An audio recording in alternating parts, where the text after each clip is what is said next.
ಬನದ ಮಲ್ಲಿಗೆ ಎಂದು ಅರಳಿ ಮನದಿ ಅರಳಿ ಏರು ಯೌವನದ ಈ ಹೆಣ್ಣು ಈ ಚಾಣುಕ್ಯನ ಸಾಮೀಪ್ಯ ಬಯಸಲು ನಿಂತಿರಬಹುದೇ? ಏನು ಲಾವಣ್ಯ, ಈ ನಿನ್ನ ಮನಮೋಹಕ ಭಂಗಿಯಿಂದ ಅದಾವ ನೋಟಕನನ್ನು ಹಿರಿಯಲು ನಿಂತಿರುವೆ? ಪ್ರತ್ಯಕ್ಷವಾಗಿ ನಿಮ್ಮನ್ನು ಕಾಣಲೆಂದೇ ಬಂದೆ. ಲಾವಣ್ಯ, ನಿನ್ನನ್ನು ಹೊತ್ತು ತಂದಾಗಿ ನಿಂದಲು ಕತ್ತೆತ್ತಿಯು ನೋಡದ ನೀನು ಇಂದು ನನ್ನ ಬರುವನ್ನಾಶಿಸಿ ನಿಂತಿರುವೆ ಎಂದರೆ ನಿನ್ನ ಅನುರಾಗದ ಹೂ ತುಂಬಿಗಾಗಿ ಕಾದು ನಿಂತಿರಬಹುದೇ? ಅಲ್ಲ, ಆನಂದದಿಂದ ಆಡಿಕೊಂಡಿದ್ದ ಈ ಹೆಣ್ಣು ಗಿಣಿಯನ್ನು ಹೊತ್ತು ತಂದು ಕಂಡವರಿಗೆ ಸ್ವಾಗತ ಹೇಳುವ ಪಂಜರದಲ್ಲಿಟ್ಟಿದ್ದೀರಲ್ಲ, ಕಾರಣವನ್ನು ಅರಿಯಲು ಬಂದೆ. ಲಾವಣ್ಯ, ಈ ಚಾಣುಕ್ಯ ಕಾರಣವಿಲ್ಲದೆ ಯಾವ ಕೆಲಸಕ್ಕೂ ಕೈ ಹಾಕುವುದಿಲ್ಲ.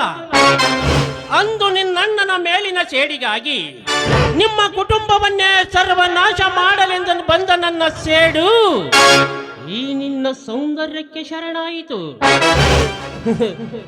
ಈ ನಿನ್ನ ಮನಮೋಹಕ ರೂಪವೇ ನೀನಿನ್ನು ಜೀವಂತವಾಗಿರಲು ಕಾರಣ. ನನ್ನ ಗಂಡನಾಗವರೆಂದು ಹೇಳುವ ಈ ಮಾತನ್ನು ಈ ಮನದ ಮಡಿಕೆಯಲ್ಲಿ ಭರವಸೆಯ ನೀರನ್ನು ಕುಡಿಸಿ ಈ ಎಂದಲು ಎಡೆಯನ್ನು ಮತ್ತೊಬ್ಬರಿಗೆ ಹೇಸುವಷ್ಟು ಹೀನವಾಗಿದೆಯೇನು ನಿಮ್ಮ ಗಂಡಸ್ತನ? ಲಾವಣ್ಯ, ನಾನು ಆ ನಿನ್ನ ನೀತಿಯ ಪುರಾತನ ಪತಿಯಲ್ಲ. ಪ್ರತಿಯೊಂದು ಕೆಲಸವನ್ನು ಲಾಭಕ್ಕಾಗಿ ಮಾಡುವ ನವಯುಗದ ಅಧಿಪತಿ. ನೋಡು ಲಾವಣ್ಯ, ಈ ನಿನ್ನ ಹುಟ್ಟು ಯೋಚನೆಗಳನ್ನು ಬಿಟ್ಟು ವಿವೇಕದಿ ಯೋಚಿಸು. ರಾಜನ ಮನೆಯಲ್ಲಿ ಅವನ ಪೂರ್ವಜರು ಪೂಜಿಸುವ ಬಂಗಾರದ ಶಿವನ ವಿಗ್ರಹ ನವರತ್ನಗಳಿಂದ ಅಲಂಕಾರವಾಗಿದೆಯಂತೆ. ಅದನ್ನು ನೀನು ಈ ನಿನ್ನ ರೂಪದಿಂದ ಅಪಹರಿಸಿ ತರಬೇಕು. ಅಂದ್ರೆ ನಿಮ್ಮ ಹಣದ ದಾಹಕ್ಕಾಗಿ ಸತಿಯಾಗಿ ಬಾಳುವ ನನ್ನನ್ನ ಸೂಳೆಯಾಗಿ ಬಾಳು ಎನ್ನುವಿರ? ಸತಿ ಸೂಳೆ ಎಂದು ಅರ್ಥವಿಲ್ಲದನ್ನ ಮಾತನಾಡಬೇಡ ಹೆಣ್ಣೆ. ಯಾವತ್ತಿದ್ದರೂ ಈ ಚಾಣುಕ್ಯ ನಿನ್ನವನು. ಆ ಅಮೂಲ್ಯ ವಿಗ್ರಹ ನಮಗೆ ದಕ್ಕಿದೊಡನೆ ಈ ಧರೆಯಲ್ಲಿ ನಿನಗಾಗಿ ಪ್ರೇಮದ ಅರಮನೆಯನ್ನು ನಿರ್ಮಿಸಿ ನಿನ್ನ ಸೇವೆಗೆ 100 ದಾಸಿಯರನ್ನಿಟ್ಟು ನಿನ್ನನ್ನು ಮುತ್ತು ರತ್ನಗಳಿಂದ ಅಲಂಕಾರ ಮಾಡಿ ನನ್ನ ಹೊಸ ಸ್ವರ್ಗದ ರಾಣಿ ಮಹಾರಾಣಿಯನ್ನಾಗಿ ನೋಡಿಕೊಳ್ಳುವೆ. ಒಪ್ಪಿಕೋ ಲಾವಣ್ಯ? ಈ ಮಾತನ್ನ ನಾನು ನಂಬಲಿ ಚಾಣಕ್ಯ. ಆ ಶಿವನಾಣಿಯಾಗಿಯೂ ನಂಬು. ಹೊಳೆ ದಾಟಿದ ಮೇಲೆ ಕೈ ಬಿಡುವುದಿಲ್ಲ ತಾನೇ? ನೋಡು, ನಂಬು ಎಂದು ಒಂದು ಸಲ ಹೇಳುವೆ.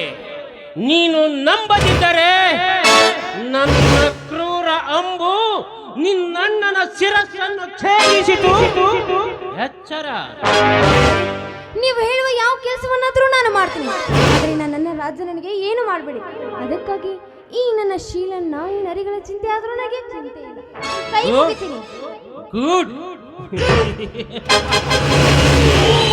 ರಂಭೆಯ ರೂಪ, ಮೇನಕೆಯ ಮಾಟ, ಊರ್ವಶಿಯ ಒನಪು ಪಡೆದಿರುವ ನಿನ್ನಂಥ ಹೆಣ್ಣು ನಿನ್ನಂಥ ಸುರ ಸುಂದರಿ ಮನಸ್ಸು ಮಾಡಿದರೆ ಕುಡಿನೋಟದಲ್ಲೇ ಕಾರ್ಯ ಸಾಧಿಸಬಹುದು. ಲಾವಣ್ಯ, ಈ ನಿನ್ನ ದೇಹ ಕನ್ನಿಕೆಯರ ದೇಹ ಸಂಪತ್ತನ್ನು ಹೊಂದಿರುವ ನೀನು ಸಿರಿ ಸಂಪತ್ತು ಹೊಂದಿರುವ ನಾಗರಾಜನಿಗೆ ಈ ನಿನ್ನ ಮೈ ಕೆಂಬಣ್ಣದ ಮೈ ರುಚಿಯ ಹಚ್ಚಿ ಅವನನ್ನು ಸಂಪೂರ್ಣ ಹುಚ್ಚನನ್ನಾಗಿ ಮಾಡಿ ಆ ಬಂಗಾರದ ಶಿವನ ವಿಗ್ರಹವನ್ನು ಲಪಟಾಯಿಸಿಕೊಂಡು ಓಡಿ ಬಂದರೆ ಈ ಚಾಣುಕ್ಯ ಅಜೀವ ಪರ್ಯಂತ ನಿನ್ನ ದಾಸನೆಂದು ತಿಳಿದುಕೋ. ಒಂದು ವೇಳೆ ಆ ನಾಗರಾಜ್ ನನಗೆ ಮರುಳಾಗದೆ ಹೋದ್ರೆ? ಲಾವಣ್ಯ, ಈ ನಿನ್ನ ಸೌಂದರ್ಯದ ಬಗ್ಗೆ ನಿನಗೆ ಅರಿವಿಲ್ಲ. ಈ ನಿನ್ನ ಮೈ ಅಂದ ಚಂದದ ಕಿರಣಗಳಿಗೆ ಆ ಚಂದಿರನೇ ನಾಚಿ ಮೋಡದ ಹಿಂದೆ ಮರೆಯಾಗುವಾಗ ಇನ್ನು ಆ ಸ್ತ್ರೀ ಲಂಪಟ ನಾಗರಾಜನೇ ಅವನಿದ್ದ. ಹೊಗಳಿಗೆ ಅತಿ ಆಯ್ತು, ಹೋಗೋಣವಾ? ನಿನ್ನ ವಿರಹ ದುರಿಯನ್ನು ನಿಲ್ಲಿಸಲೊಂದು ಹೊರ ಬೀಳಲಿ ಮಧುರ ಕಂಠದಿಂದ ಅನರ್ಥ ರತ್ನವೇ ಅನರ್ಥ ರತ್ನವೇ